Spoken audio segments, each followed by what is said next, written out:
हम लोग जीवित हैं। यदि आपकी कथा न होती तो इस देह से प्राण कब का निकल चुका होता है। तब कथा अमृतम, कृष्ण आपकी कथा अमृत के समान है। और आपकी यह कथा तप्त जीवनम, इस संसार के लोगों के जीवन जो तप्त हैं, जो दग्ध हैं, जो जले हुए हैं, ऐसे जीवन को शीतल करने वाली है। हम रोज सुबह विश्वनाथ चक्रवर्ती ठाकुर के द्वारा प्रणीत गुरुवाष्टकम गाते हैं। संसार दावा नललीढ़ लोक, त्रारण्य कारुण्य घनाघनत्वम। कहते हैं संसार दावा नललीढ़ लोक, ये संसार जो है दावानल के समान जल रहा है। चैतन्य महाप्रभु भी कहते हैं कि यह जगत जल रहा है दावानल के समान। भक्तों, दावानल में अग्नि होती है। दावानल किसे कहते हैं? जंगल में जब आग लगती है उसे दावानल कहते हैं। हमने देखा है इस दृश्य को। सर्वप्रथम जंगल में जब आग लगती है तो उस आग को लगाने कोई जाता नहीं है, वह आग अपने आप लग जाती है। ठीक उसी प्रकार इस संसार में जो आग लगी है, इस आग को कोई लगाता नहीं, ये अपने आप अपने कर्मों से लगती है। ध्यान रहे, हमारे जीवन में जब आग लगती है, दुख आता है, तो हम सोचते हैं फलानी दुख दे रही है, फलाना दुख दे रहा है। परंतु सत्य तो यह है, इस संसार का कोई आदमी किसी को दुख नहीं दे सकता। हमारे जीवन में दुख जो आ रहा है, इस दुख का कारण हमारा अपना कर्म है। काहुन को, रामायण की प्रसिद्ध चौपाई गोस्वामी तुलसीदास जी लिखते हैं, इस प्रसिद्ध सिद्धांत को प्रकट करते हैं। यह बात भगवान राम के अनुज लक्ष्मण सुमंत्र जी को सुनाते हैं जब उनको वनवास मिला था। काहुन को सुख दुख कर दाता, काहुन को सुख दुख कर दाता, निज कृत कर्म भोग सब भ्राता। ध्यान से सुने, निज कृत कर्म भोग सब भ्राता। काहुन को सुख दुख कर दाता, इस संसार में सुख और दुख देने वाला काहू कोई नहीं। ये जो हमारे जीवन में दुख आ रहे हैं, निज कृत कर्म, हमारे ही कर्म हमको दुख दे रहे हैं। हम किसको दोष देंगे, किन किन को दोष देंगे? हमने हमारे जीवन में या पूर्व जन्म में किसी का बुरा किया होगा, वह बुरा आज दुख बनकर हमारे जीवन में आता है। इसलिए इस जगत में कभी भी किसी को दोष नहीं देना चाहिए। भक्तों, ये बहुत दीर्घ सिद्धांत है, हम आने वाले दिनों में इसको प्रस्तुत करेंगे। परंतु कहने का तात्पर्य यह है, इस जगत में जो आग लगी है, दुख रूपी आग, ये कोई लगाता नहीं है, ये अपने आप लगती है, अपने आप। दूसरी बात, जंगल में जब दावा अग्नि लगती है, तब जंगल के पशु पक्षी वहां से भागना चाहते हैं, लेकिन भाग नहीं सकते। ठीक उसी प्रकार इस संसार में आग लगी है, काम क्रोध लोभ मोह मद माश्चर्य की। और हम लोग भारत में बहुत दुख है, अमेरिका जाएंगे तो क्या वहां दुख नहीं है? अमेरिका में बहुत दुख है, यूरोप लंदन में जाएंगे तो क्या वहां दुख नहीं? कोई तन दुखी, कोई मन दुखी है, जगत में सब लोग दुखी। ये आग सब जगह पर लगी है, सब लोग दुखी। इसलिए इस दुखी जीवों को सुखी करने का एक ही माध्यम है। तप्त जीवनम, गोपियां इस प्रसिद्ध श्लोक में कहती हैं, यदि जीवन में तप है, दुख है, आग है, तो उस आग से यदि मुक्त होना है तो एक ही उपाय, तव कथा अमृतम, आपकी कथा रूपी अमृत का पान किया जाए। एक ऐसा अमृत है जिसका पान करके व्यक्ति सदा सदा के लिए दुखों से मुक्त हो जाता है। और देवी कुंती इसी बात को कहती हैं कि हे प्रभु, आप इस संसार में आते हो अपनी कथा देने के लिए, जिस कथा को सुनकर सब लोग समस्त दुखों से मुक्त हो जाते हैं, सभी दुखों से। और कथा की महिमा बताते हुए कहती हैं, शृण्वन्ति गायन्ति गृणन्ति भीक्ष्णस स्मरन्ति नंदन्ति तवे हितम जना। आपकी यह कथा जो लोग सुनते हैं वो आपके धाम को प्राप्त कर लेते हैं। शृण्वन्ति, कथा सुनने वाला स्वयं सुखी हो जाता है और मृत्यु के बाद भगवान के धाम को प्राप्त कर लेता है। देखिए, क्रम से यदि देखा जाए तो पहले कहती हैं शृण्वन्ति और फिर कहती हैं गायन्ति, है ना? इसलिए देवी कुंती के अनुसार जो लोग कथा सुनते हैं वो लोग पहले सुखी होते हैं और वो लोग पहले भगवान के धाम में जाते हैं। और गायन्ति ये दूसरे नंबर में है, कथा बोलने वाले बाद में सुखी होते हैं। धन्य हो आप लोग, सुन रहे हो। गाने वाले का नंबर बाद में लगता है, रिजर्वेशन बाद में कंफर्म होता है। इसलिए आप लोग कंफर्म टिकट में हो और हम लोग आरएसी में है। गाने वाले हम मूर्तिमान प्रभु हैं। धन्य है, आपका तो कंफर्म लग गया। तो कहती हैं शृण्वन्ति, जो लोग कथा सुनते हैं वो आपके धाम को प्राप्त करते हैं। गायन्ति, जो लोग कथा गाते हैं वो भी आपके धाम को प्राप्त करते हैं। और गृणन्ति स्मरन्ति, जो लोग आपकी कथा का अपने घर पर जाकर, ऑफिस में जाकर, स्कूल कॉलेज में, अपने अपने स्थानों में जाकर कथा का स्मरण करते हैं वो भी आपके धाम को प्राप्त कर लेते हैं। इतना तो ही, कथा सुनने वाला, बोलने वाला और स्मरण करने वाला तो आपके धाम को प्राप्त करता ही है, लेकिन अभिनंदन्ति तवे हितम जना, लेकिन जो लोग कथा का अभिनंदन कर दे, अनुमोदन कर दे। कभी कभी ऐसा होता है, हम इतने कामों में उलझ जाते हैं, इतने बिजी हो जाते हैं कि भागवत कथा में जा नहीं सकते हैं।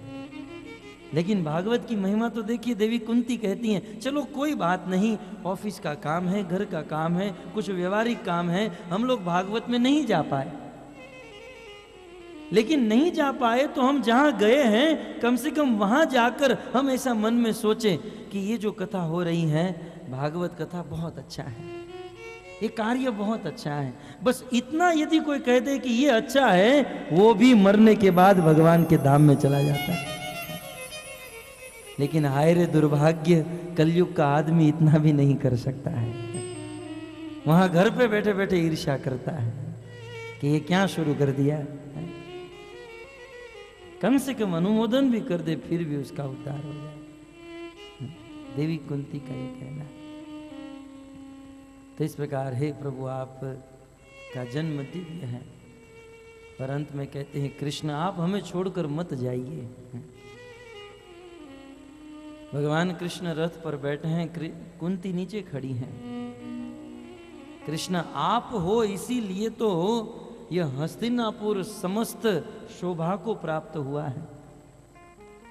आप चले जाओगे तो हस्तिनापुर की शोभा नष्ट हो जाएगी।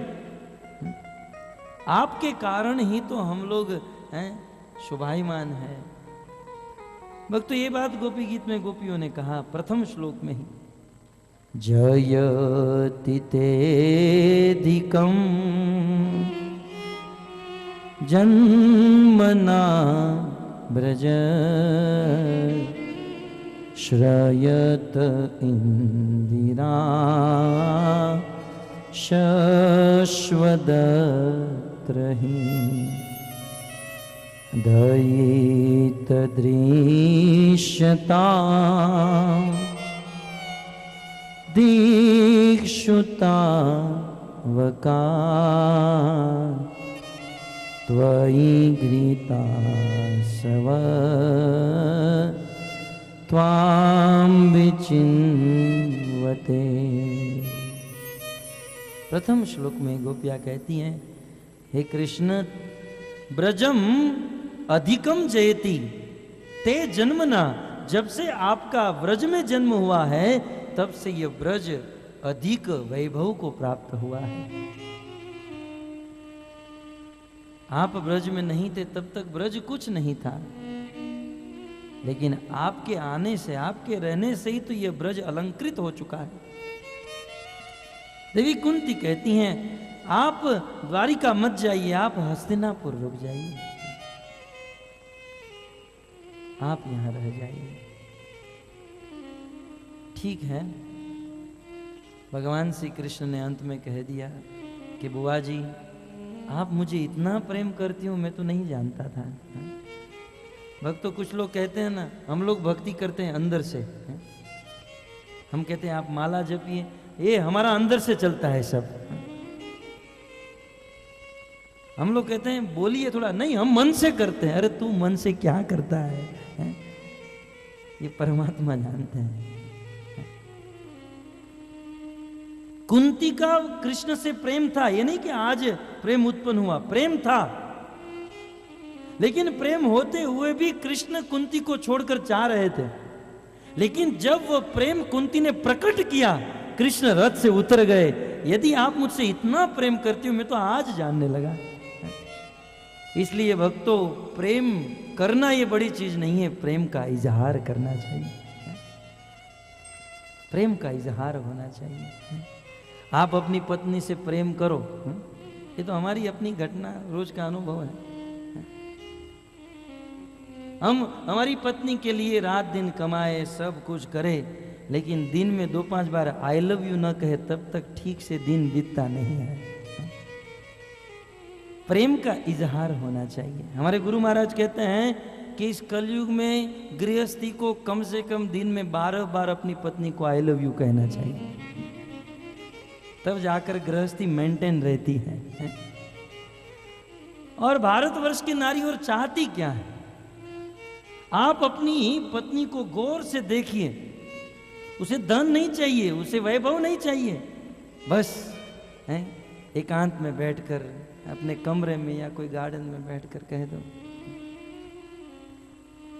कि मैं तुझसे बहुत प्रेम करता हूं, तेरे बिना मैं रह नहीं सकता। बस 6 महीने का डोज मिल जाएगा, 6 महीना सुधी उपाधि नहीं रहे।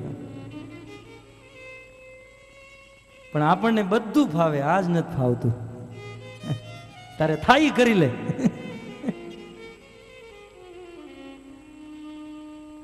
सीखना चाहिए। हमारे शास्त्र में गृहस्थी को कैसे रहना ये भी सिखाया गया है।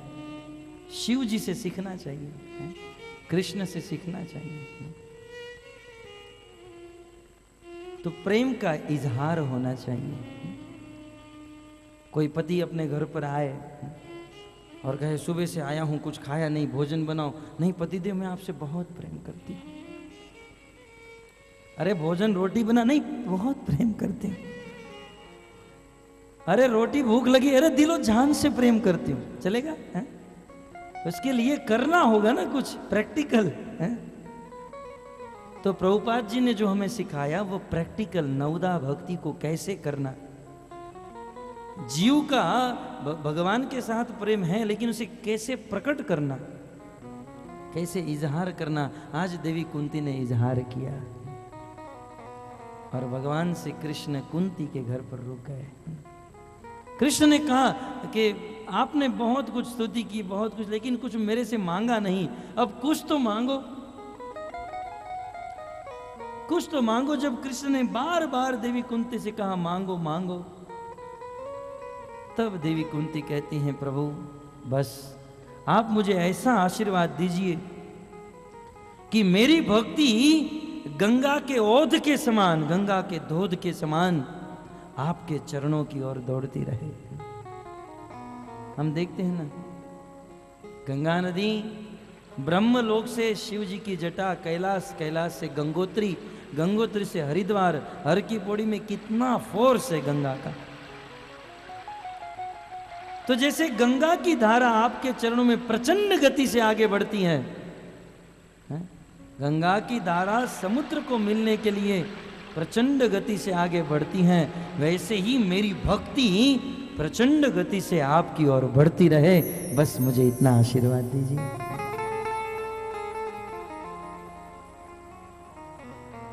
जब जब शुद्ध भक्तों ने भगवान से मांगा तो यही मांगा है कि बस देना ही है तो भक्ति दीजिए। फिर वो मारवाड़ की मीराबाई हो, हस्तिनापुर की देवी कुंती हो, या हमारे सौराष्ट्र जूनागढ़ के नरसिंह मेहता हो। भगवान ने कहा मांगो नरसिंह क्या चाहिए, तो कहते हैं शुद्ध भक्ति वधे मारी पूरणी माजे वी। शुद्ध भक्ति वधे मारी पूरणी माजे वी।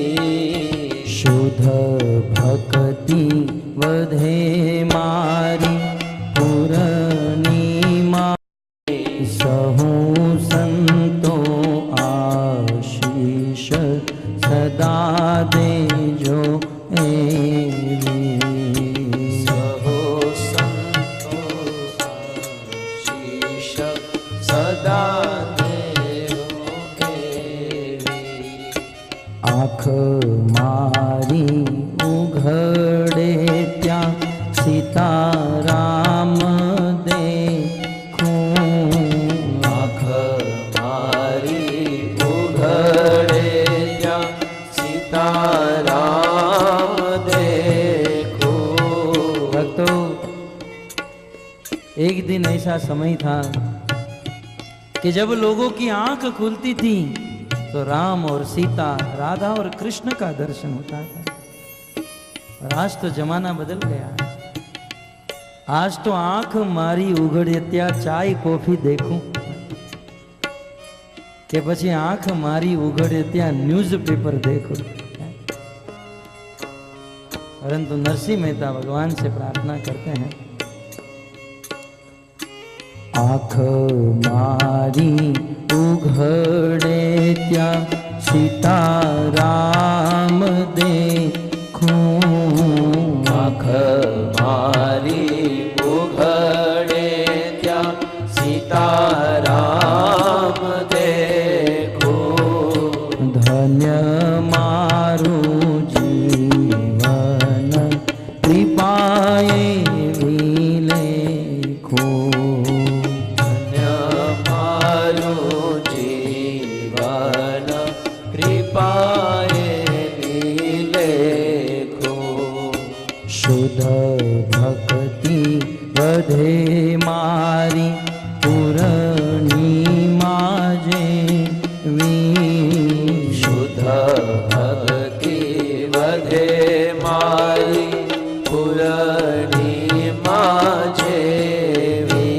भक्त भगवान से प्रार्थना कर रहे हैं, हे प्रभु, जैसे अमावस्या के बाद एकम, द्वितीय, तृतीय, चतुर्थी, पंचमी, षष्ठी, सप्तमी, धीरे धीरे चंद्रमा की कला बढ़ती जाती है।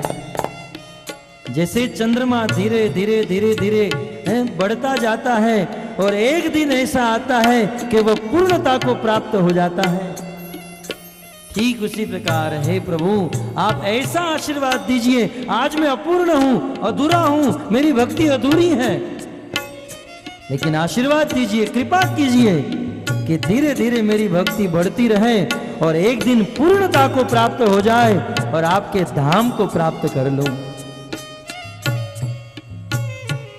शुद्ध भक्ति वधे मारी पूरणी माजे वी। शुद्ध भक्ति वधे मारी पूरणी माजे वी। सहु संतो आशीष सदा दे जो एवी। सहो संतो आशीष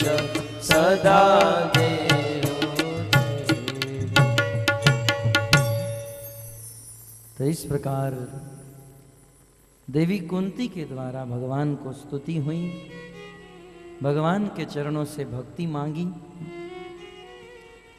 और भक्ति मांगकर भगवान से कृष्ण को पा लिया, प्राप्त कर लिया। रोज भगवान से प्रार्थना करें। जिस प्रकार से देवी कुंती ने अपनी स्तुति से कृष्ण को प्रसन्न करके पा लिया, अपना बना लिया, वैसे हम भी भगवान को निरंतर स्तुति करें, वंदन करें।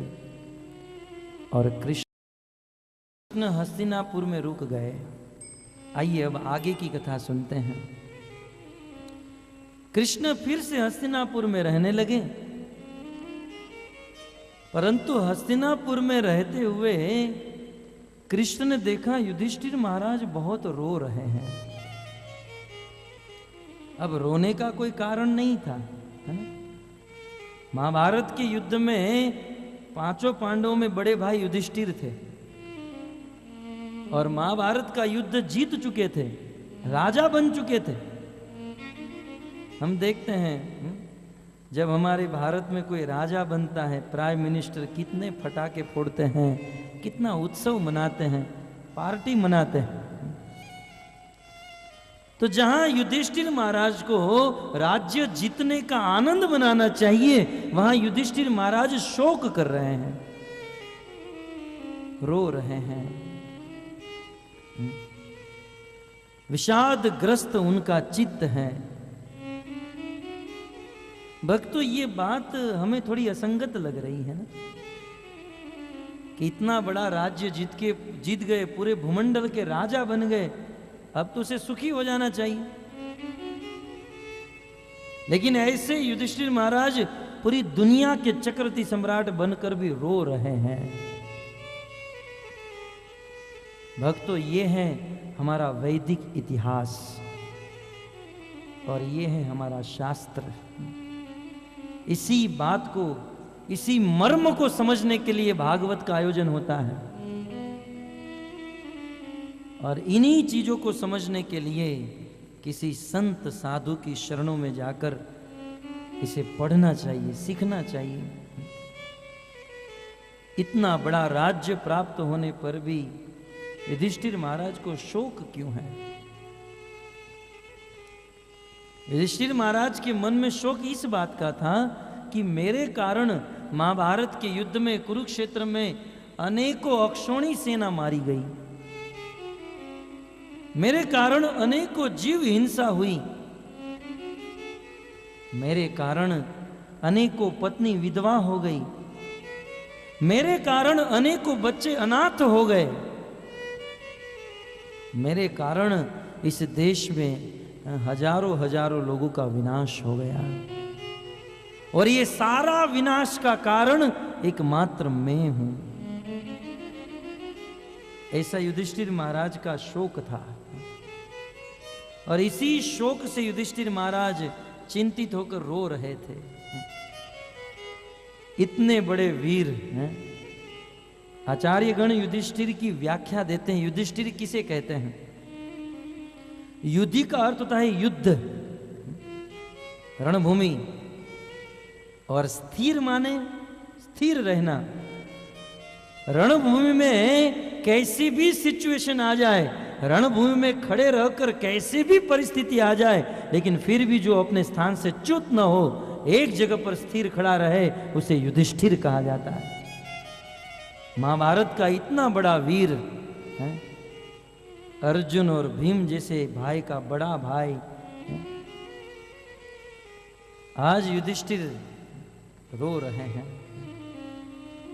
भक्तों, वास्तव में युधिष्ठिर महाराज का ये शोक वास्तविक नहीं है। देखा जाए तो युधिष्ठिर महाराज को शोक नहीं करना चाहिए, क्योंकि जो भी हुआ कृष्ण की इच्छा से हुआ, कृष्ण की कृपा से हुआ। जो भी हुआ कृष्ण के आदेश से हुआ। और ये कुरुक्षेत्र का युद्ध धर्म युद्ध था। परंतु फिर भी युधिष्ठिर महाराज का साधु स्वभाव है ना? उन्हें राज्य को जीतने का आनंद नहीं है, जितना दूसरे लोगों को दुखी करने का दुख है। देखिए, इस बात को समझने का प्रयास कीजिए, कितना बड़ा व्यक्तित्व है यह युधिष्ठिर महाराज। भागवत शब्द की व्याख्या पराशर मुनि ने दी। भागवत का भ का अर्थ होता है जिसे भक्ति प्राप्त हो, ग का अर्थ होता है जिसे ज्ञान प्राप्त हो, और भागवत में वह शब्द जिसे व्यक्तित्व प्राप्त हो। यह है युधिष्ठिर महाराज, अजात शत्रु जिसको कहते हैं, जिसका कोई शत्रु नहीं था। लेकिन ये स्त्री विधवा हो गई, ये बच्चा अनाथ हो गया। दूसरे के दुख को देखकर युधिष्ठिर महाराज के हृदय में दुख हो रहा है। अपने राज्य मिलने का, राजा बनने का आनंद नहीं, लेकिन दूसरों के दुख देखने का उनको बहुत बड़ा शौक है। और भक्त तो इसे कहते हैं संत, इसे कहते हैं साधु। गरुड़ जी ने, भगवान के पार्षद गरुड़ जी ने काकभूषणी जी से पूछा कि हे भूषणी जी बताइए, संत किसे कहते हैं? कह संत कह साधु। तब काकभूषणी जी कहते हैं, पर उपकार वचन मन काया। ध्यान से सुनिए, संत किसे कहते हैं? हम लोग ने संत का चोला तो पहन लिया है, धोती कुर्ता तिलक कंठी शिखा रख ली, लेकिन साधु की व्याख्या क्या है? पर उपकार वचन मन काया,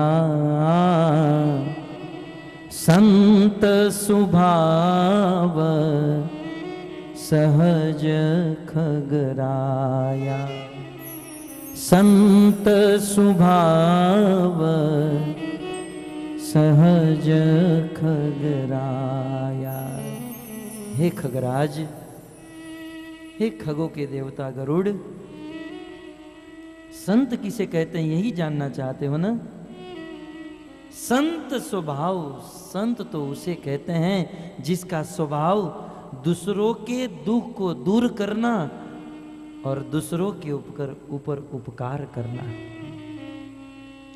अपने मन से, अपने वचन से, अपनी वाणी से, अपने शरीर से, अपने जीवन के प्रत्येक कार्य जो दूसरों के लिए हो, जो परोपकार के लिए हो, उस व्यक्ति को संत कहा जाता है। जिनका जीवन मोमबत्ती की तरह है, दूसरे को प्रकाश देती हैं लेकिन स्वयं पिघल जाती हैं।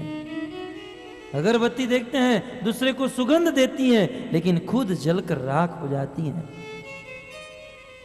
अपने धन, अपने कर्म, अपनी वाणी, अपना सब कुछ गवाकर जो दूसरों का उपकार करे, उसे संत कहते हैं, उसे भक्त कहते हैं, उसे साधु कहते हैं। जो दूसरों के दुख से दुखी हो जाए वो है संत। प्रसिद्ध कथा आप जानते हैं, एक संत नदी में स्नान कर रहे थे और स्नान करते हुए उस जल को सूर्य देवता को अर्पण कर रहे थे। जैसे ही जल नदी में अपना हाथ डालने गए तो उस जल में एक बेचारा बिच्छू फंस गया था। तो संत ने सोचा बिच्छू बेचारा डूब रहा है, उसे उठाकर किनारे पर लगा दूं। तो वह संत उस बिच्छू को लेकर नदी किनारे ले जा रहे थे। अब बिच्छू क्या जाने, बिच्छू का तो स्वभाव है डंक मारना। वह बिच्छू ने जोर से संत के हाथ में डंक मार दिया। संत तिल मिला गए, हाथ छूट गया, बिच्छू गिर गया। लेकिन उस संत ने फिर से उस बिच्छू को उठाया, बिच्छू को लेकर किनारे पर जा रहे हैं। बिच्छू ने फिर से डंक मारा, कांप गए, गिर गया। बार बार बिच्छू को उठा रहे हैं, बार बार बिच्छू डंक मार रहा है। किनारे पर कोई खड़ा था, उन्होंने कहा महात्मा जी आप उस बिच्छू को छोड़ दीजिए, क्योंकि उस बिच्छू का स्वभाव है डंक मारना, वो आपको नहीं छोड़ेगा। उस समय हमारे भारत के संत ने इतना ही कहा था भक्तों, उस साधु ने इतना ही कहा कि इस सृष्टि का छोटा सा निम्न जीव जब अपना स्वभाव नहीं छोड़ सकता है, तो मैं तो संत हूं, साधु हूं, मैं मेरा स्वभाव कैसे छोड़ सकता हूं। इस बिच्छू का स्वभाव है डंक मारना और मेरा स्वभाव है डूबे हुए को तार देना, मैं मेरा स्वभाव कैसे भूल सकता हूं। इसे कहते हैं संत। भगवान श्री कृष्ण कहते हैं हरो रुष्टे गुरु स्यात्रा, यदि भगवान कभी रूठ जाए तो साधु संत की शरण लेने पर भगवान को मनाया जा सकता है। ये संत एक ऐसे व्यक्तित्व है जिसकी कृपा से हम भगवान की शरण को प्राप्त कर सकते हैं, भगवान के अपराध से मुक्त हो सकते हैं। और इसका ज्वलंत प्रमाण देवराज इंद्र का पुत्र जयंत, रामायण में कथा आती है।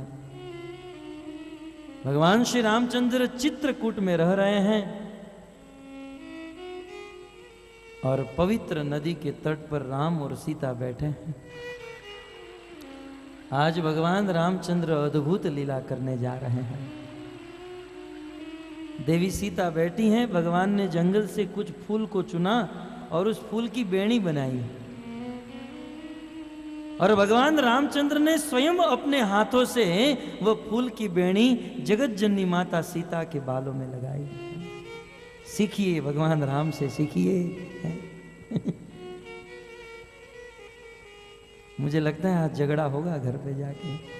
मैं नारद का काम कर रहा हूं।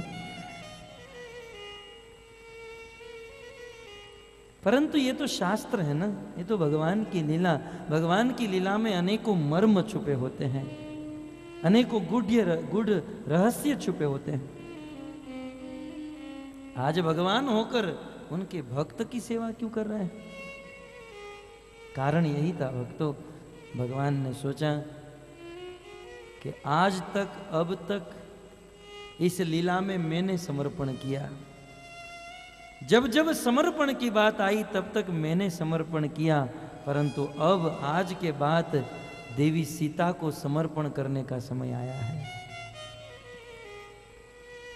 क्योंकि आगे की लीला रावण को मारने के लिए सीता का विरह,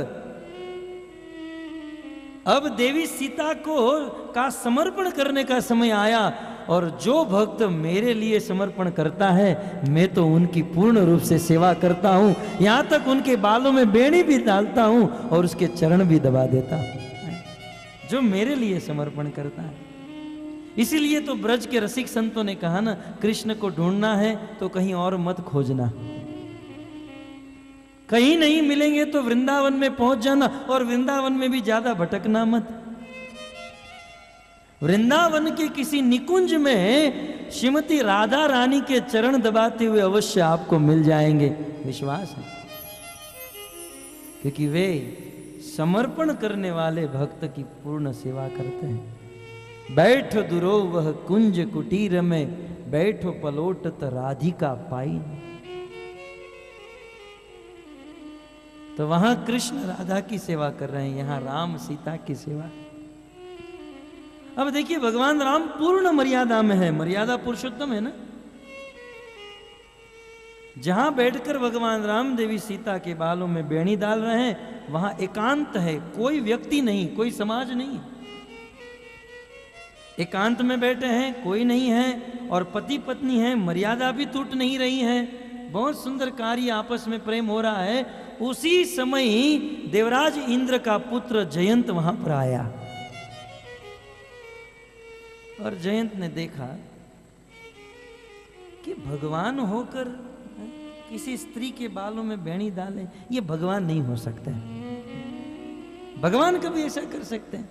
अब बताइए, दो गृहस्थ पति पत्नी आपस में प्रेम का व्यवहार कर रहे हैं, बेणी डाले या फूल डाले या गुलाब डाले, कुछ भी करे, उसमें इंद्र के पुत्र को ईर्ष्या करने की क्या जरूरत थी। लेकिन कुछ लोग का स्वभाव होता है किसी की गृहस्थी में जाकर गड़बड़ी करना। गृहस्थी है, मर्यादा नहीं टूट रही है, अपने पत्नी के बाल में बेणी डाल रहे हैं, लेकिन इंद्र के पुत्र जयंत को ईर्ष्या हुई। बोले ये भगवान हो नहीं सकता, और भगवान है तो मैं परीक्षा लूंगा। उसी समय इंद्र पुत्र जयंत ने कौवे का रूप धारण किया, और कौवे का रूप लेकर वह जयंत सीता के पास आया और सीता के पांव में चंचुपात किया, अपनी चोंच मारी, और चोंच मारते ही सीता के पांव से खून की धारा बहने लगी। भगवान रामचंद्र ने देखा यदि मुझे मारा होता तो कोई बात नहीं, लेकिन मेरे भक्त को, मेरी पत्नी को मारा। भगवान श्री रामचंद्र को आज तक क्रोध नहीं, लेकिन भक्त को परेशान करते देख राम को क्रोध आ गया। वीर मुद्रा में बैठे अपना सारंग उठा लिया और एक तिनके का बाण चढ़ाया, और जैसे ही तिनके के बाण का प्रहार किया, इंद्र का पुत्र जयंत समझ गया ये मेरा काल मेरा पीछा कर रहा है। प्रेरित मंत्र ब्रह्म सरदावा, चला भाजी बायस भय पावा। रामायण की अद्भुत चौपाई है। भगवान श्री रामचंद्र वीर मुद्रा में बैठे, बिल्कुल लाल लाल हो गए। आज भी आप चित्रकूट में जाओगे, भगवान राम जिस मुद्रा में बैठे हैं उनके चरण पत्थर में आ गए, छाप बन गया, पत्थर को पिघाल दिया। अपने भक्त को परेशान किया देखकर भगवान राम ने अपने दिव्य सारंग के ऊपर तिनके का बाण चढ़ाया और बाण का सम्माहन कर दिया। वह बाण जयंत के पीछे, जयंत आगे आगे, बाण पीछे पीछे। प्रेरित मंत्र ब्रह्म सरदावा, चला भाजी मायस भय पावा।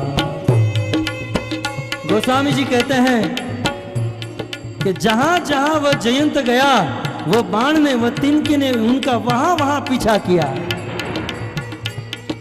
अधः लोक, नीचे के लोक के ऊपर में, ऊपर के लोकों में जयंत ब्रह्मा जी के पास गया, ब्रह्मा जी मेरी रक्षा करे, भगवान के द्वारा बाण छूट चुका है। जयंत समझ गया ये साक्षात भगवान ही हो सकते हैं। भक्तों, इस संसार में बाण छूटने के बाद तो सबको बुद्धि आती है। काल की गाल में जब कोई फंसता है तब तो सबको बुद्धि आती है, परंतु बाण छूटने से पहले बुद्धि आ जाए उससे बुद्धिमान कहा जाता है। प्रेरित मंत्र ब्रह्म सरदावा, चला बाजी बायस भय पावा।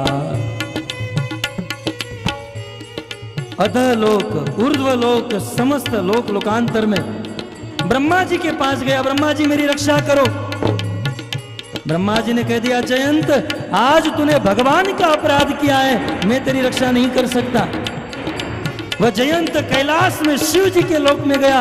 हे देवादिदेव महादेव, भगवान का बाण मेरे पीछे आ रहा है, आप मेरी रक्षा कीजिए। शिव जी ने भी जवाब दे दिया, भगवान का अपराध, तू मेरा कैलाश खाली कर, क्योंकि तूने आज भगवान का अपराध किया। जब किसी ने सहायता नहीं दी, तब अंत में यह जयंत अपने पिता के पास स्वर्ग में गया, इंद्र के पास गया। बोले पिताजी आप मेरी रक्षा करो, मैं आपका पुत्र, मैंने भगवान का अपराध किया और भगवान का बाण मेरे पीछे। बोले तू मेरा पुत्र है, तेरी रक्षा करना मेरा धर्म है, लेकिन तूने भगवान का अपराध किया है, इसलिए आज मैं तेरी रक्षा नहीं कर सकता। गोस्वामी तुलसीदास जी ने सिद्धांत दे दिया, इस संसार में जो व्यक्ति भगवान का अपराध करता है उनके लिए पिता यमराज के समान हो जाता है। जो व्यक्ति भगवान का अपराध करते हैं उनके लिए मां वैतरणी नदी के समान हो जाती है। यह जयंत लोक लोकांतर में गया, उसे कहीं पनाह नहीं मिली, अत्यंत दुखी है। भगवान राम का वह बाण वह तिनका जयंत को जला रहा है। और उसी समय आकाश में उड़ते उड़ते नारद जी की दृष्टि जयंत के ऊपर गई। किसी को दया नहीं आई, लेकिन नारद जैसे संत ने जब जयंत को देखा तो साधु का हृदय, नारद जी के हृदय में दया आ गई। नारद देखा विकल जयंता, लागी दया कोमल चित संता।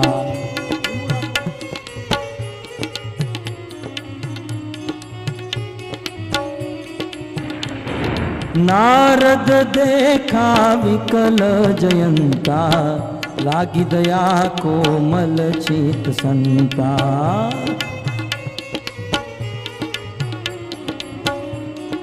नारद मुनि ने देखा कि यह जयंत बहुत विकल है। जयंत को रास्ते में नारद मुनि मिल गए। जयंत नारद जी के चरणों में गिर गया, महाराज मैं अनेक लोगों के चरणों में गया, मेरे पिता ने भी मुझे शरण नहीं दी, अब मैं आपकी शरण में आया हूं। जयंत के दुख को देखकर नारद जी का हृदय पिघल गया। नारद जी कहने लगे, जयंत चिंता करने की कोई जरूरत नहीं, मैं तुझे जो उपाय बताता हूं वो उपाय कर, ये बाण तेरा कुछ नहीं बिगाड़ पाएगा। शिव जी ने, ब्रह्मा जी ने, इंद्र ने जिस जयंत को पनाह नहीं दी, शरण नहीं दी, उस जयंत की रक्षा नारद जी ने कर ली। क्यों? क्योंकि नारद जी का हृदय संत का हृदय है। क्योंकि संत का हृदय माखन के समान कोमल होता है, वो दूसरों के दुख को देखकर पिघल जाता है। संत हृदय नवनीत समाना, कहा कवि पर कहीं न जाना। संत हृदय नवनीत समाना, कहा कवि पर कहीं न जाना। संतों का हृदय माखन के समान होता है। ये किसने कहा? बड़े बड़े कवियों ने कहा संतों का हृदय माखन के समान कोमल होता है। परंतु गोस्वामी जी कहते हैं कि संतों का हृदय माखन के समान कोमल नहीं, संतों का हृदय तो माखन से ज्यादा कोमल होता है। क्योंकि माखन को जब गैस के ऊपर, अग्नि के ऊपर रखा जाता है तब पिघलता है। माखन को जब स्वयं को आंच लगती है तब पिघलता है, लेकिन संतों का हृदय तो दूसरों के दुख को देखकर पिघल जाता है। संत हृदय नवनीत समाना, कहा कवि पर कहीं न जाना। संत हृदय नवनीत समाना, कहा कवि पर कहीं न जाना। हाँ, वैष्णव ठाकुर जय वैष्णव ठाकुर, वैष्णव ठाकुर जय वैष्णव ठाकुर, वैष्णव ठाकुर जय वैष्णव ठाकुर, वैष्णव ठाकुर जय वैष्णव ठाकुर। वैष्णव ठाकुर, वैष्णव ठाकुर, वैष्णव ठाकुर जय वैष्णव ठाकुर, वैष्णव ठाकुर, वैष्णव ठाकुर, वैष्णव ठाकुर जय वैष्णव ठाकुर। हाँ, वैष्णव ठाकुर जय वैष्णव ठाकुर, वैष्णव ठाकुर जय वैष्णव ठाकुर, वैष्णव ठाकुर जय वैष्णव ठाकुर, वैष्णव ठाकुर जय वैष्णव ठाकुर। वाञ्छा कल्पतरुभ्यश्च कृपा सिन्धुभ्यैव च पतितानां पावनेभ्यो वैष्णवेभ्यो नमो नमः। यह है वैष्णवों की महिमा, जो दूसरों के दुख को देखकर दुखी हो जाते हैं। महाराज युधिष्ठिर, नरसिंह मेहता ने भी यही कहा ना, वैष्णव जन तो तेने कहिए, जे पीड़ पराई जाने। जो दूसरों के दुख को, दूसरों की पीड़ा को समझे, वो है सच्चा वैष्णव। आज युधिष्ठिर महाराज खुद राजा बने, पूरी भूमंडल के राजा हो चुके हैं, लेकिन दूसरों की पीड़ा को देखकर युधिष्ठिर महाराज के हृदय में पीड़ा है, दुख है।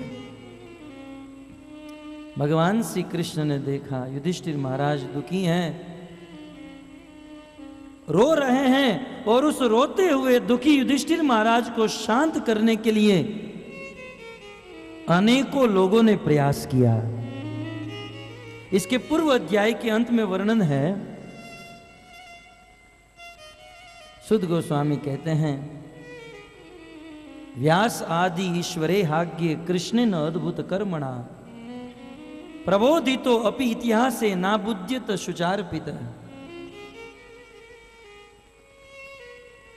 व्यास्याध्ये ईश्वर हाग्ये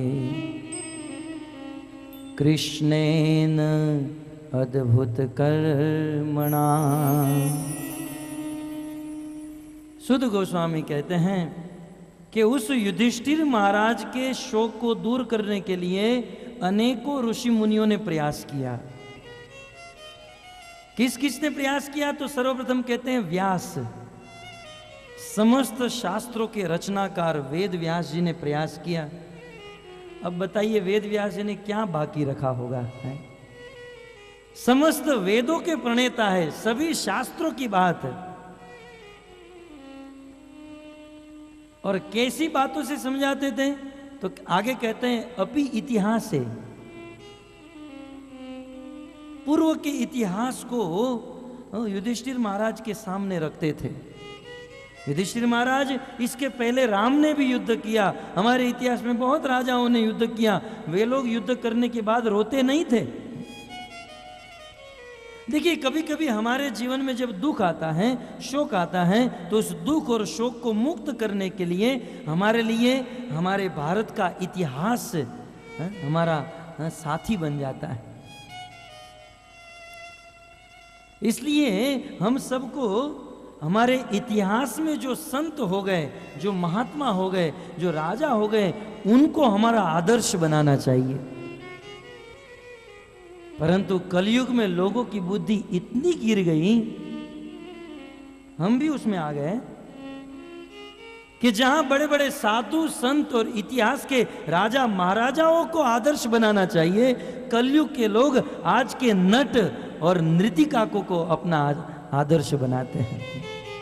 मैं बड़ा होकर सलमान खान बनूंगा, सलमान खान बनूंगा, बोलने को भी नहीं आता है। बड़े बड़े संतों को आदर्श रखना चाहिए, तो आज के नट नाटिका को आदर्श बनाते हैं। ये बहुत बड़ा हमारा दुर्भाग्य है। तो बड़े बड़े इतिहासों के द्वारा युधिष्ठिर महाराज को समझाया जा रहा है, महाराज आप समझिए, आप मानिए। और आदि, व्यास आदि, आदि माने व्यास जी के साथ अनेकों ऋषि मुनियों ने समझाया। एक संत कहते थे युधिष्ठिर महाराज के राज्य में अनेकों संत आते थे, संतों का मेला लगता था, सब लोग भोजन करते थे, और भोजन कर करके युधिष्ठिर के पास जाते थे उनको सांत्वना देने के लिए, महाराज चिंता मत करें। तो वेद व्यास जी ने समझाया, नारद जी भी आए, नारद जी ने समझाया, चित्रकेतु जैसे बड़े बड़े राजाओं को समझाया, लेकिन युधिष्ठिर महाराज को नहीं समझा पाए। धौम्य ऋषि ने समझाया। तो व्यास, नारद, धौम्य, ये सभी ऋषि मुनियों ने युधिष्ठिर महाराज को समझाने का प्रयास किया, परंतु फिर भी युधिष्ठिर महाराज का शोक दूर नहीं हुआ। तब ये सभी ऋषि मुनियों ने मिलकर कृष्ण को कहा, कृष्ण अब युधिष्ठिर के शोक को आप ही दूर कर सकते हो, क्योंकि युद्ध के पहले अर्जुन को शोक हुआ तो आपने दूर किया था। तो कृष्ण आप ही अब इनके शोक को दूर करो। भगवान कृष्ण भी युधिष्ठिर के पास बैठे, बोले देखो राजन, आपको चिंता नहीं करनी चाहिए, शोक नहीं करना चाहिए। कृष्ण ने भी बहुत समझाया, लेकिन युधिष्ठिर महाराज कृष्ण की बात को सुनते थे, युधिष्ठिर महाराज इतने शोक में मग्न थे, कहते थे कृष्ण तुम क्या जानो, तुम अभी छोटे हो, तुम इस बात को नहीं जानते हो कि इससे मुझे कितना पाप लग रहा है। कृष्ण की बात को भी युधिष्ठिर महाराज नहीं माने, कृष्ण के मनाने पर भी युधिष्ठिर महाराज का शोक दूर नहीं हुआ। तब आचार्यों ने प्रश्न उठाया कि भगवान श्री कृष्ण जिसको मनाना चाहे और वह व्यक्ति न माने, ये बात कुछ समझ में नहीं आ रही है। कृष्ण मना रहे हैं फिर भी युधिष्ठिर महाराज नहीं मान रहे हैं। इसका एक ही कारण है, कृष्णेन अद्भुत कर्मणा। कृष्ण का कर्म, कृष्ण की लीला, कृष्ण के कार्य बड़े अद्भुत हैं, उसको समझना बड़ा मुश्किल है। और कृष्ण के कार्य की अद्भुतता क्या है?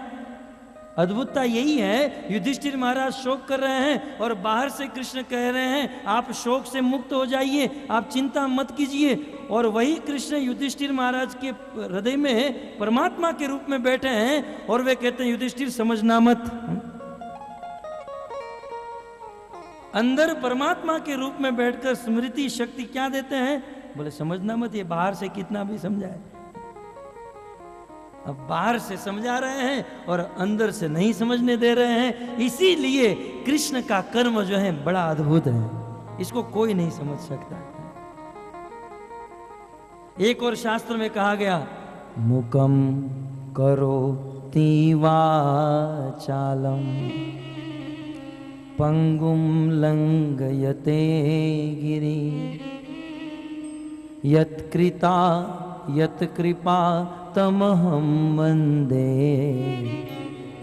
परमानंद माधवम। हे माधव, यत कृपा, इस संसार के किसी जीव के ऊपर आपकी एक कृपा कटाक्ष हो जाए, एक लेश मात्र भी यदि किसी के ऊपर कृपा हो जाए, तो लंगड़ा व्यक्ति पर्वत को लांघ सकता है, और गूंगे व्यक्ति को वाचा आ सकती है, और मूर्ख व्यक्ति भी विद्वान बन सकता है। इतने बड़े सामर्थ्यवान होकर भी युधिष्ठिर महाराज को बाहर से समझा रहे हैं मान जाओ, और अंदर से समझने नहीं दे रहे हैं, अंदर से समझने नहीं दे रहे हैं। महाभारत में भी इस बात का वर्णन हुआ। भगवान श्री कृष्ण संधिदूत बनकर गए और युधिष्ठिर दुर्योधन के सामने प्रस्ताव रखा। दुर्योधन देखो, अब तुम भी कौरव, वो पांडव, आप दोनों आपस में आखिर तो भाई भाई हो, तो भाई भाई को क्या झगड़ा करना। देखिए ध्यान से सुनिए कृष्ण की लीला। कभी कभी ऐसी लीला भक्तों में भी होती है, लेकिन हम कृष्ण की लीला को समझ नहीं पाते। ये शब्द बहुत महत्वपूर्ण है, कृष्ण ने अद्भुत कर्मणा। कई बार भक्त लोग सोचते हैं ऐसा क्यों हो रहा है, ऐसा क्यों हो रहा है, लेकिन ये कृष्ण की कृपा, कृष्ण की कुछ इच्छा है। अब कृष्ण संधिदूत बनकर दुर्योधन को कहते हैं, दुर्योधन देखो तुम झगड़ा बगड़ा मत करो, पांडवों के साथ मित्रता कर लो, और युद्ध करने की कोई जरूरत नहीं। पांडवों को तुम पूरी दुनिया रख लो, 5 गांव पांडवों को दे दो। अब दुर्योधन, महाभारत में लिखा है दुर्योधन तुरंत स्वीकार करने वाला था, ये 5 गांव लेकर जाओ और मैं दुनिया के ऊपर राज करूं। लेकिन वहां पर भी कृष्ण दुर्योधन के अंदर परमात्मा के रूप में बैठ गए, और दुर्योधन के मुख से क्या बुलवाया? कृष्ण, मैं पांडवों को सोई के नुक के रखने की बराबर भूमि नहीं दूंगा, यदि भूमि चाहिए तो युद्ध करके लेकर जाए। विचार कीजिए, कितना भी दुष्ट आदमी क्या ऐसा निर्णय ले सकता है? आप विचार कीजिए, एक कोई व्यक्ति कहे कि आप 1 अरब रुपये रखो और इसको 100 की 5 नोट देकर रवाना करो, तो हम कर नहीं देंगे। हम वहां पर ऐसा कहेंगे नहीं, ये 500 रुपया नहीं दूंगा, लेना है तो युद्ध करके ले लो। कौन आदमी ऐसा निर्णय लेगा? क्या दुर्योधन इतना बुद्धू था? महाभारत में इस रहस्य को खोला गया है। दुर्योधन इतना बुद्धू नहीं था, वो बोल दिया कि मैं पांडवों को सोई की नोक की भूमि नहीं दूंगा, मुझे युद्ध करना है। बेचारे को युद्ध नहीं करना था, लेकिन ये अंदर बैठे बैठे बुलवा रहे थे युद्ध करना है। तब कृष्ण ने पूछा, दुर्योधन भाई भाई से युद्ध करोगे? तब महाभारत के श्लोक में, मुझे श्लोक याद नहीं है, आप कभी पढ़ सकते हैं, दुर्योधन ने कहा, जानामि धर्मे अधर्म प्रविष्टम। कृष्ण में जानता हूं धर्म क्या है ना?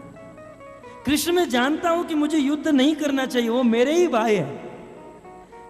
लेकिन कृष्ण मेरे अंदर कोई ऐसी शक्ति है जो मुझे अधर्म में लगा रही है। अरे बुद्धू, वो शक्ति कोई, ये कृष्ण ही बैठा है अंदर। जानामि धर्मे अधर्म प्रविष्टम, मैं धर्म जानता हूं, पूरी नीति को जानने वाला था दुर्योधन। तो आज कभी कभी भक्तों के बीच में भी मनमुटाव, मतभेद, मनभेद, ये भगवान की लीला समझकर इसे शांत करके बैठ जाना चाहिए, ज्यादा हल्ला नहीं करना चाहिए, क्योंकि ये कृष्ण न अद्भुत कर्मणा। कृष्ण कब किसको मिलाए, कब किसको बिछड़ाए, कोई भरोसा नहीं। अब इतना सुंदर प्रस्ताव लेकर संधि दूत बनकर गए हैं, लेकिन दुर्योधन को संधि नहीं करने दी। क्यों? कृष्ण का कुछ उद्देश्य था। यदि संधि हो गई होती तो अधर्म का विनाश कभी नहीं हुआ होता। यदि संधि हो गई होती तो दुनिया के कोने कोने में रहने वाले दुष्ट का विनाश नहीं हुआ होता। कुछ ना कुछ कृष्ण का प्रयोजन हमारी बुद्धि में समझ में नहीं आता है, लेकिन कृष्ण ने अद्भुत कर्मणा, उनकी कुछ ऐसी लीला होती है कि कभी कभी भाई भाई को भी बिछड़ा देते हैं, कुछ ना कुछ प्रयोजन से। तो भगवान कब किसको क्या करे, ये उनकी लीला है। परंतु हमारी बुद्धि इतनी बिगड़ चुकी है, इतनी घटिया हो चुकी है हमारी बुद्धि, कि हम लोग भगवान की लीला के ऊपर हमारी बुद्धि चलाते हैं। इस आदमी को, ये भक्तों को ऐसा नहीं करना चाहिए, तू पहले तेरा तो देख, तू 16 माला करता है। ये महाराज को ऐसा नहीं करना चाहिए, तू तो पहले सन्यास ले। इस भक्त को ऐसा नहीं बोलना चाहिए, तू तो पहले माइक को हाथ में पकड़, कितना काम जाता है फिर पता चलेगा। सब लोग अपनी अपनी बुद्धि चलाते हैं। कभी भी इस संसार में वरिष्ठों के ऊपर या भगवान के ऊपर अपनी बुद्धि नहीं चलानी चाहिए, कभी भी, क्योंकि वैष्णव क्रिया मुद्रा विज्ञ न बुझे। भगवान और भगवान के भक्तों की क्रिया को दुनिया का कोई आदमी नहीं समझ सकता है। और खास करके हम लोग, मेरे जैसे लोग, हमारी मनमानी करते हैं। वो भक्त ऐसा क्यों कर रहा है? अरे तू क्या कर रहा है पहले ये देख।